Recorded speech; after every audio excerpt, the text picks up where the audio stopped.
सावेडीतील प्रभाग 2 व 4 मधील प्रभागात महायुतीचे लोकसभेचे उमेदवार डॉ. सुजय विखे यांनी केलेल्या विकास कामाच्या जोरावर सर्वाधिक मताधिक्य मिळवून देणार आहे, असे प्रतिपादन माजी नगरसेविका उषाताई नलावडे यांनी केले। सावेडीतील निर्मल नगर येथे संतोष गरजे, सचिन वारे, मंगेश निसळ यांच्या वाढदिवसानिमित्त खासदार विखे आले असता त्यांचा सत्कार उषाताई नलावडे यांनी केला।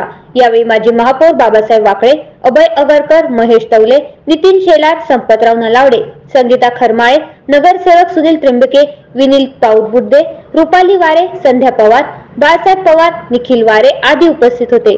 प्रभाग क्रमांक 2 व 4 मध्ये खासदार विखे यांनी 7 कोटीची कामे केली आहेत। त्या जोरावर सर्वात जास्त मतदान या प्रभागात होईल, त्यासाठी महायुतीच्या भाजपा, शिवसेना, शिंदे गट, राष्ट्रवादी काँग्रेसचे पदाधिकारी, कार्यकर्ते यांनी प्रचाराचा प्रारंभ केला आहे।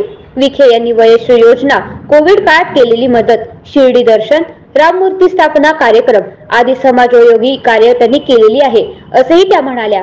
यावेळी संतोष गरजे, सचिन वारे, मंगेश मिसळ यांच्या वाढदिवसानिमित्त खासदार विखेसह अनेकांनी अभिष्ट चिंतन करून त्यांना शुभेच्छा दिल्या।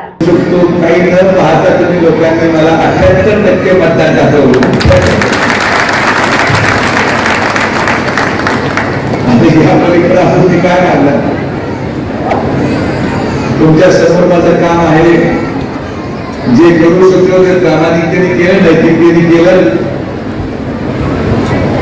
चांगलं काम 5 वर्षामध्ये झालं। आता त्या प्रधानमंत्री नरेंद्र मोदींच्या माध्यमातून झालं।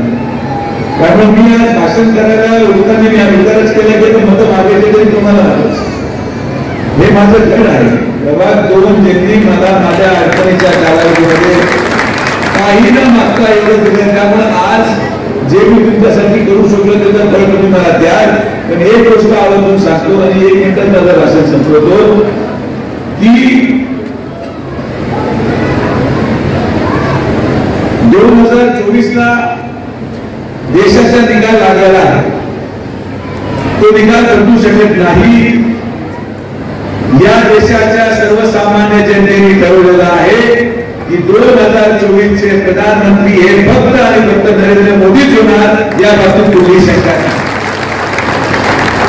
आणि त्या प्रधानमंत्र्यांच्या नेतृत्वाखाली आपण मला संधी जर दिली तर मी एक गोष्ट तुम्हाला सांगतो की जेव्हा कधी तुम्ही आज आपण पुण्याला जातो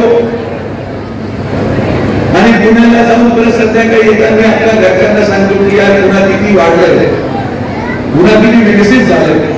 औरंगाबाद म्हणजे छत्रपती संभाजीनगरला जातो, तिथं औरंगाबादच्या विकासाची चर्चा आपण करतो। आज किमान 50% लोक अहिल्यानगरचे हे आपल्या पाहुण्यांना संभाजीनगर आणि पुण्याला सांगू शकतात की आमचं अहिल्यानगर हे आता बदललंय। आणि जे पाहुणे आज येतात ते म्हणतात ते फ्लायओव्हर तुम्हाला बायपास तुम्हाला, मी तुम्हाला सजत होतो की पुढच्या 5 वर्षामध्ये अहिल्यानगर हे छत्रपती संभाजीनगरला मागं टाकल्याशिवाय राहणार नाही। प्रतिनिधी महेश कांबळे, नगर।